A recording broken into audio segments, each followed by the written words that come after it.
Hecho nuevo. No sé si te gusta el tema del tunear los coches. A mí me gusta mucho. Me gusta el tema de tunear los coches. Ayer estaba sacando al perro por la mañana y me encontré un Renault 4 latas. Si yo digo Renault 4 latas, ¿entendéis lo que estoy diciendo? Vale. Yo aprendí a conducir con un Renault 4 latas. Esto que tiene la marcha aquí arriba, ¿sí? Buah. Yo aprendí a conducir con un coche como ese. Por lo tanto, cuando vi ayer el Renault 4 latas, no me cabe la menor duda de que yo voy a mirar el coche, porque yo aprendí y me recuerda eso.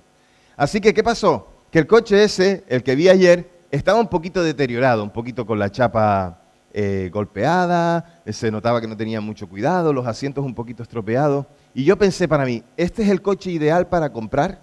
¿Y es el coche ideal para tunear o para volver a ponerlo como estaría en su estado original o lo más parecido y hacerlo otra vez nuevo? Era una matrícula muy antigua, por lo tanto, es de esos coches que tú dices, valdría la pena comprarlo. Y eso es lo que se espera de un tuneo. Un tuneo se espera comprar un coche que está no en buenas condiciones, pero lo reformas hasta tal punto que lo pones, en puesta a punto de motor, de chapa, pintura, lo pones todo por dentro bien cuidado y puedes seguir usando ese coche.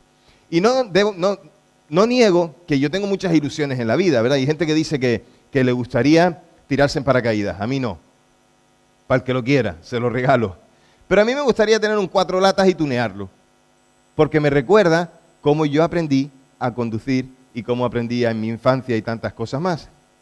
Hecho nuevo es lo que Dios hace con nosotros también cuando Él coge nuestras vidas deterioradas por el pecado, cuando Él coge nuestras vidas que están mal, que están golpeadas por fuera y por dentro, y de repente cuando Él llega a nuestras vidas, Él empieza a hacer una obra y la empieza a hacer desde dentro para afuera. Hecho nuevo es saber que tú tienes el convencimiento de que Jesucristo es el Señor y Salvador, de que lo que Él ha hecho en la cruz del Calvario es para perdonar nuestros pecados y que Él puede cambiar todo lo que nosotros somos y cambiar el destino de nuestra eternidad. Hecho nuevo es lo que el Señor hace con nosotros para sacarnos de una vida vieja, sacarnos de una manera de vivir, para llevarnos a otra totalmente diferente, a otra totalmente nueva, a una en la que nosotros podamos disfrutar de nuestra relación con Dios como primicias de aquello que ya hablamos la semana pasada, como primicias, como el sello de algo que está por venir, como las arras de algo que ya está por venir. Así que hoy me gustaría hablaros de esto, de ser hechos nuevos. Y te voy a pedir que abras la Biblia viendo hecho, me confundí. En segunda de Corintios, capítulo 5, versículos del 17 al 21. Segunda de Corintios, capítulo 5, versículos del 17 al 21.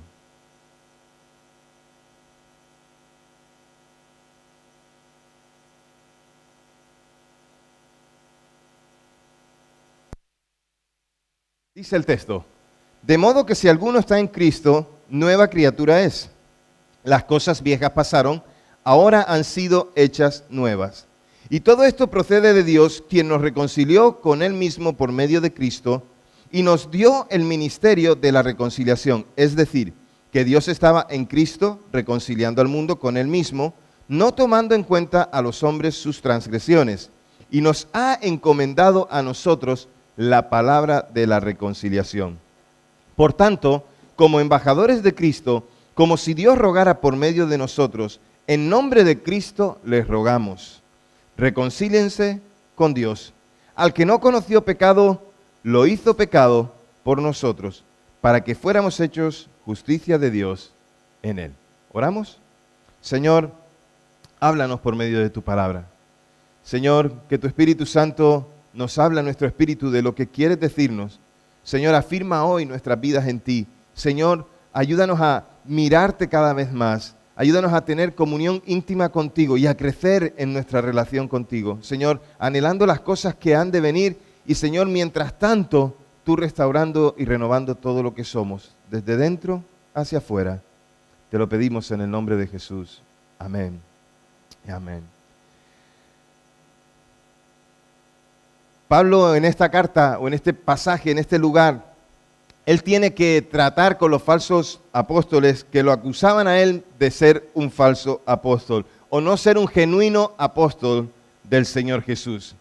Y cuando él se defiende ante ellos, lo hace con el testimonio de su vida. No lo dice con palabras, ¿no? Que pudiera decir, bueno, pues va a usar palabras que va a llevarle a poder explicar lo que él es. No, no, no. Él lo explica desde su vida, lo que él ha pasado, lo que él ha sufrido por causa del Señor y por causa del Evangelio.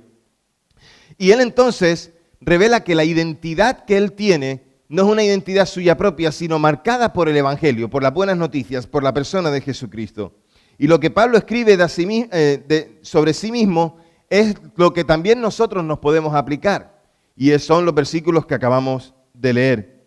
En este texto vemos tres cosas que son importantes en nuestras vidas para entender cuál es nuestra identidad como hijo de Dios y por qué somos hechos nuevas criaturas. La primera es que nosotros somos imagen de Dios. Somos creación hecha a imagen de Dios. El versículo 17 empieza diciendo, de modo que si alguno está en Cristo, nueva criatura es. Y si Pablo habla de que en Cristo y por el Evangelio ocurre una nueva o empieza una nueva creación, eso nos recuerda que anteriormente ya había una experiencia. Fuimos creados originalmente tal y como Dios quería que fuéramos, conforme a su imagen. Entonces, cuando Dios creó al hombre y a la mujer, y lo vemos en el relato de Génesis, cuando Dios creó al hombre y a la mujer, los creó tal y como Él es. Los creó con bondad, los creó con amabilidad, los creó de manera que podían vivir en un contexto en el que no tenían que preocuparse por el pecado. Y eso era todo lo que el hombre y la mujer tenían que hacer. Y cuando Dios creó todas las cosas y terminó de crear, fue y creó al hombre y a la mujer como su mejor obra final. Como su mejor obra final. La hizo como principal parte de la creación y cuando terminó de crear al hombre y la mujer les dijo, tenéis ahora que juzgar la tierra, administrar la tierra y hacerlo bien. Y el Señor les pidió que no comieran de un árbol, del árbol de la ciencia del bien y del mal. Les pidió que no comieran de ahí y que se abstuvieran de acercarse a ese. Pueden comer de todo lo que hay en el jardín, pero no podrán comer de ese árbol.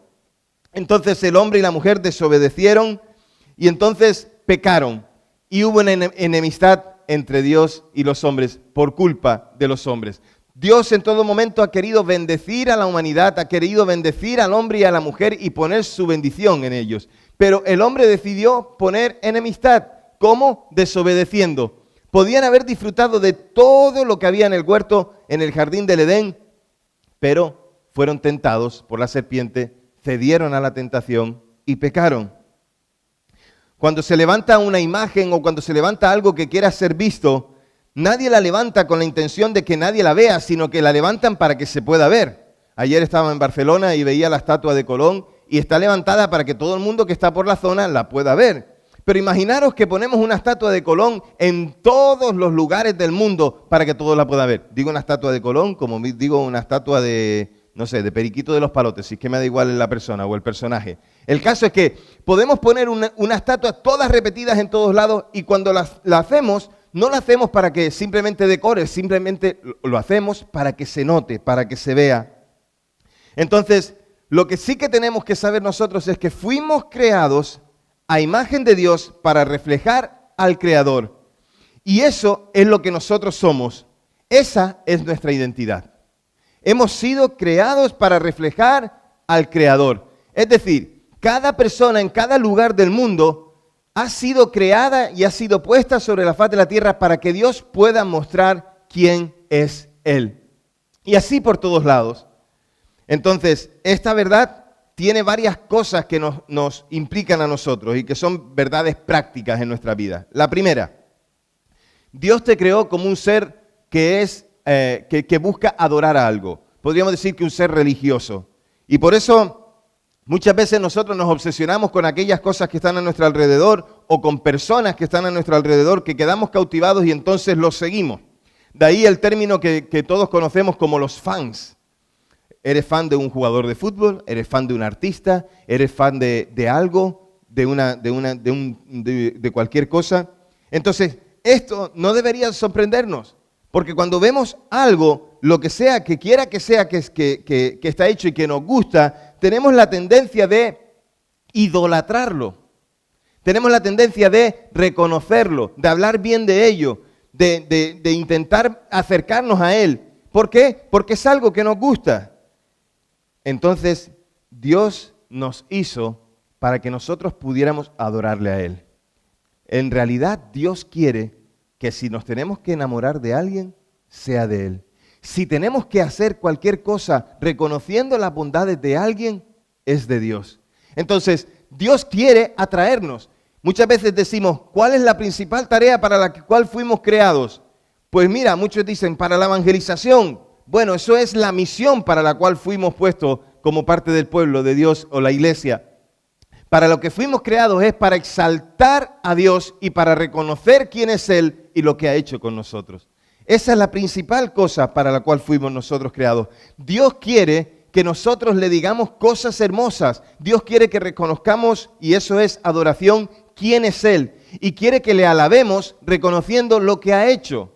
Por ejemplo, podemos decir que Dios es amor. Y cuando estamos diciendo que Dios es amor, es adorar a Dios, porque eso es su naturaleza, es como es Él. Y quiere que su pueblo lo reconozca.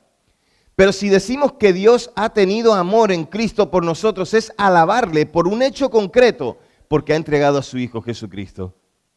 Entonces, nosotros tenemos que reconocer a Dios, y cualquiera que ha sido conquistado por el Señor, cualquiera que se ha enamorado de Dios sabiendo lo que significa para él el perdón de pecados, el perdón de poder tener una condenación e ir a salvación, quien está enamorado de Dios sabe que tiene que adorar a Dios. Y la adoración no solamente consiste en reconocerle con palabras, la adoración también es la obediencia.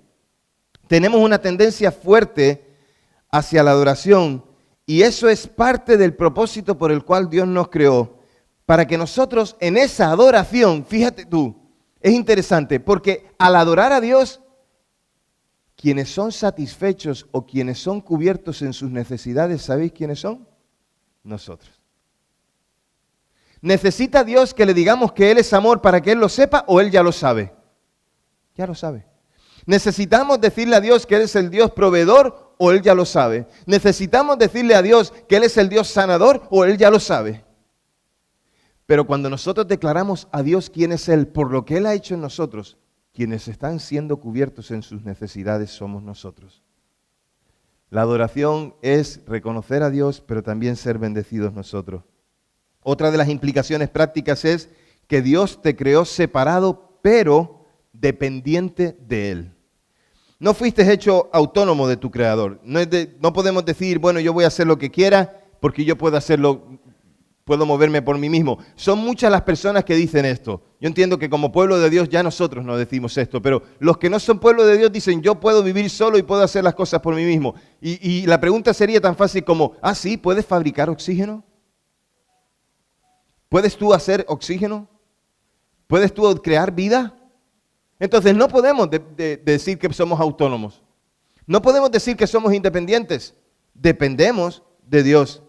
Entonces, no fuimos creados autónomos de un creador, ni somos dioses unidos a Él. No, ni mucho menos. Dios es Él, nosotros dependemos de Él. Y aunque somos criaturas con capacidades y que tienen habilidades para hacer una y otra cosa, no somos el centro del universo. Ninguno de nosotros. Por lo tanto, dependemos de Dios para nuestra existencia. Él creó la vida, cuando Él quiera nos la quitará. Eso solo le corresponde a Dios. No tenemos ningún derecho a hacerlo nosotros. Y todo lo que podamos hacer es porque dependemos de Él. Me encanta cuando puedo testificarle a las personas que no creen, cuando hablan de la no existencia de Dios. Y yo les digo, entonces, ¿me puedes explicar cómo es posible que un cuerpo humano que es perfecto en su creación, ¿verdad?, que eso se haya creado solamente de un golpe de no sé qué cosa? Es más fácil creer que alguien lo hizo que pensar que se creó solo.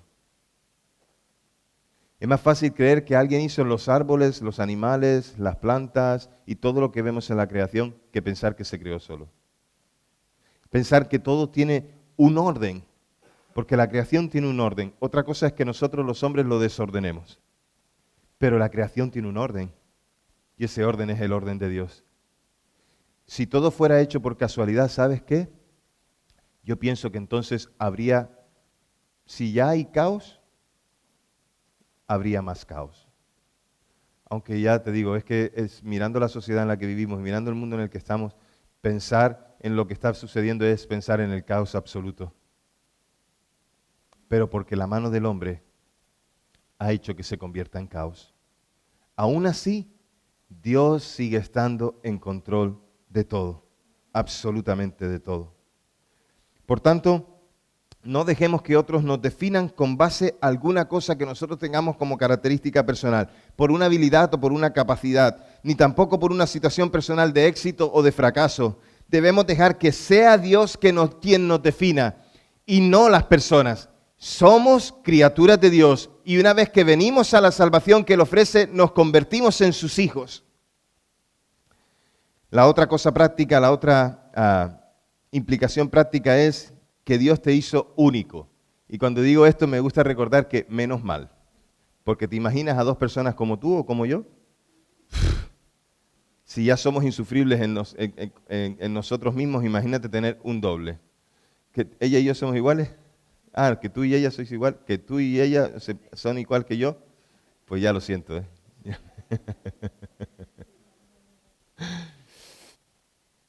Alguna vez las personas que nos conocen alrededor, yo no sé si a ti te lo han dicho, me dicen a mí, oye, tú eres un poquito dificilito, ¿no? Digo, sí. ¿Y si cómo te aguanta tu mujer? Porque los dos somos una sola cosa. Aquí se trata de, no de cuán diferentes somos, sino que cada vez nos parecemos más.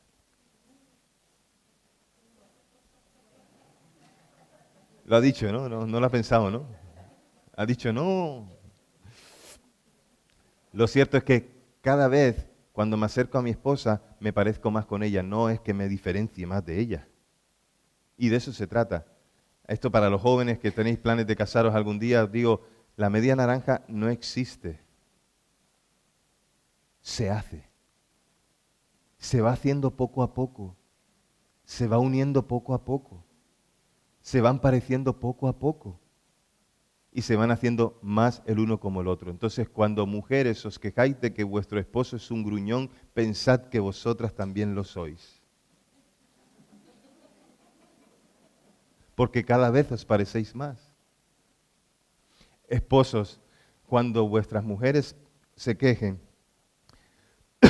cuando vosotros os quejéis de las quejas de vuestra mujer, pensad que vosotros también os quejáis.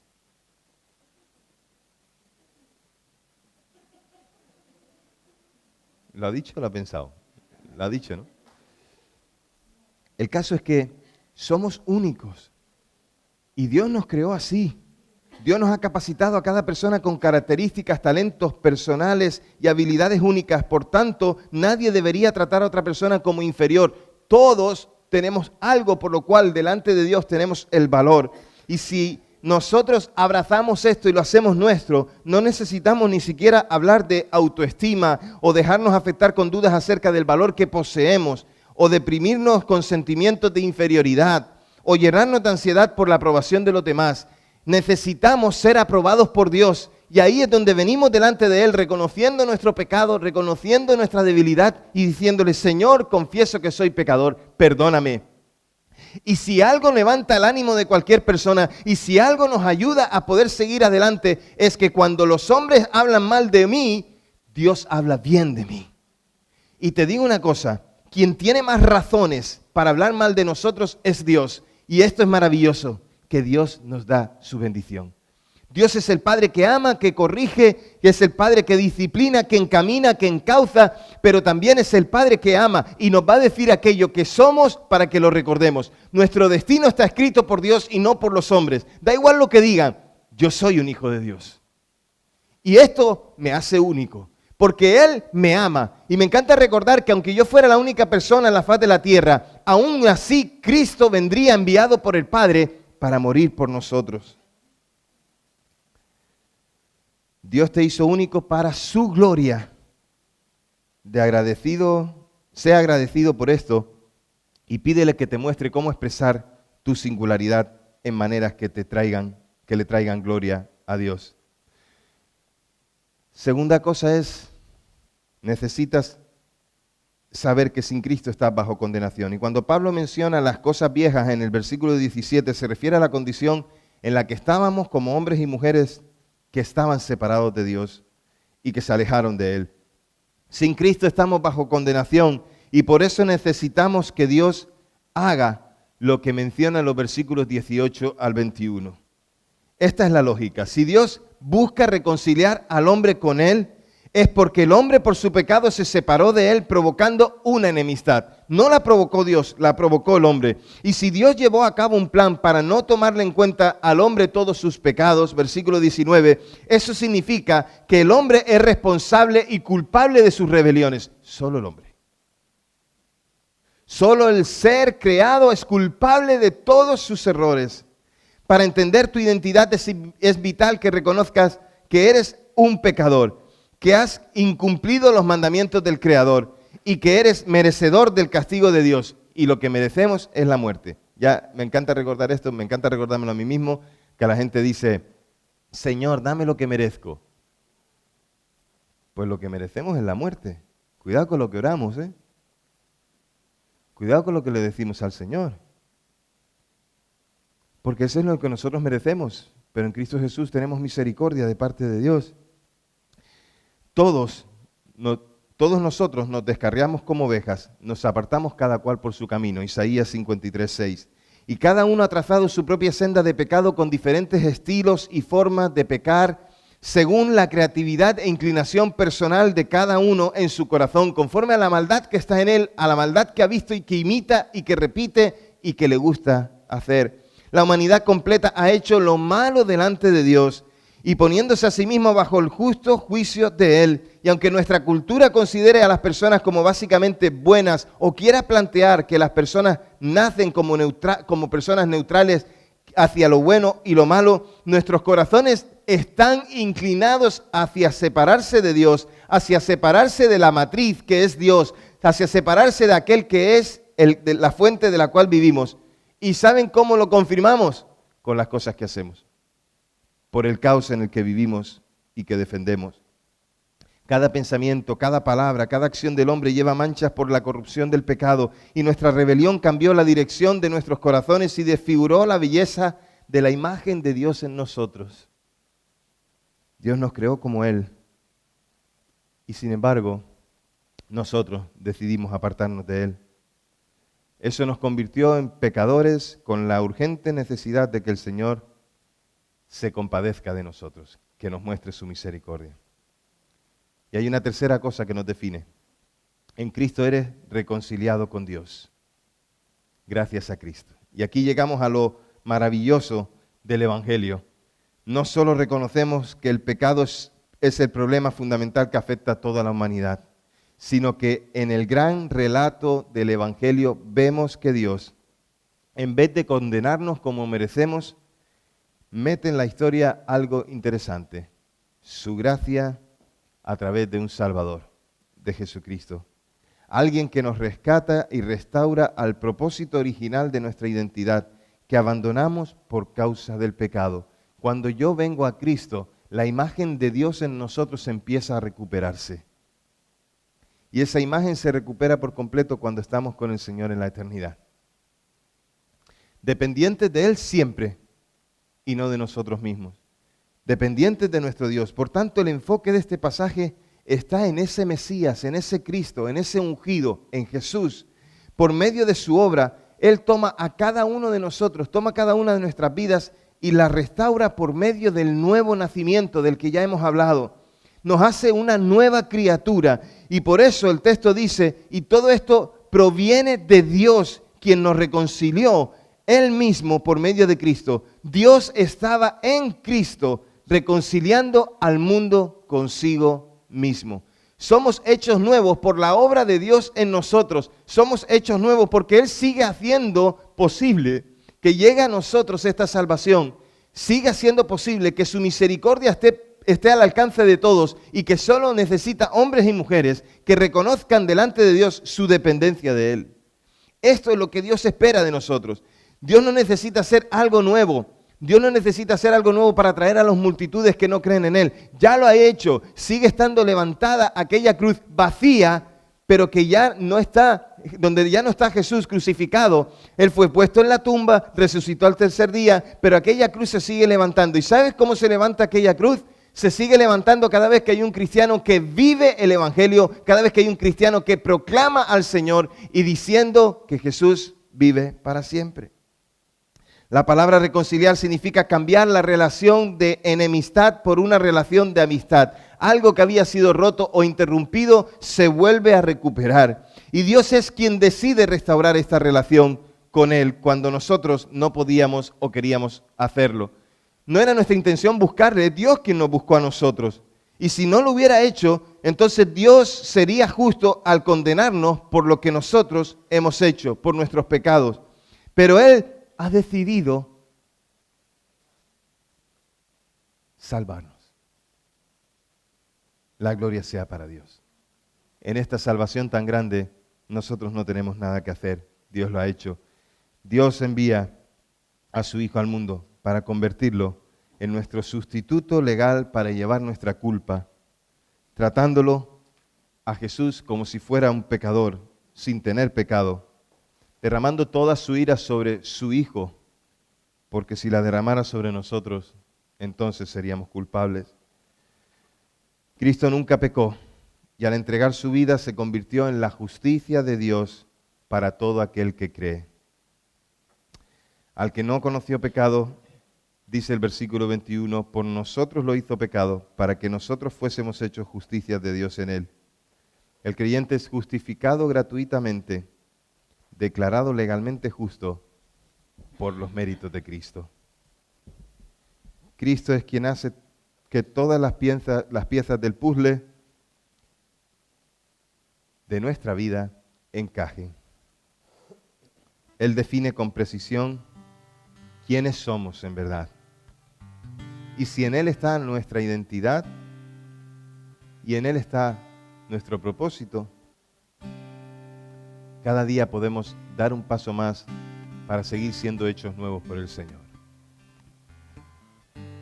Tal y como hemos dicho ya tantas veces, nos sacó de oscuridad a su luz, nos sacó del error al acierto, nos sacó de la mentira a la verdad, nos sacó de la condenación a vida eterna.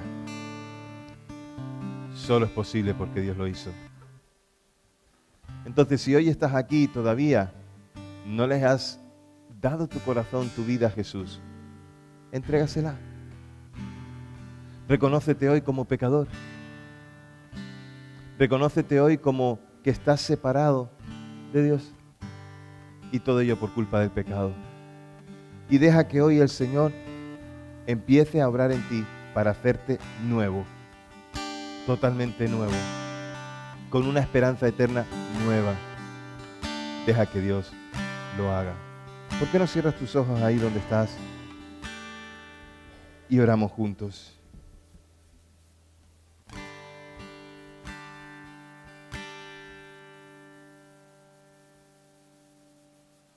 Señor, aquí estamos para presentarnos delante de ti y una vez más reconocernos como pecadores por un lado y dependientes de ti por el otro. Unos en necesidad de reconciliación para vida eterna, otros en necesidad de reconciliación contigo para seguir, Señor, mostrando tu gloria en nuestras vidas. Señor, muestra tu gloria. Revélate en nosotros, Señor. Que a los que vivimos ya tu gracia, Señor, que podamos, Señor, abundar en ella. Y si hay pecado, confesarlo, dejarlo atrás. Que haya un arrepentimiento que nos permita seguir avanzando. Señor, levanta nuestra cabeza para mirarte a ti y saber que tú eres el lugar seguro al que vamos. Te lo suplicamos, Señor, en el nombre que es sobre todo nombre, en el nombre de Jesús. Amén y amén.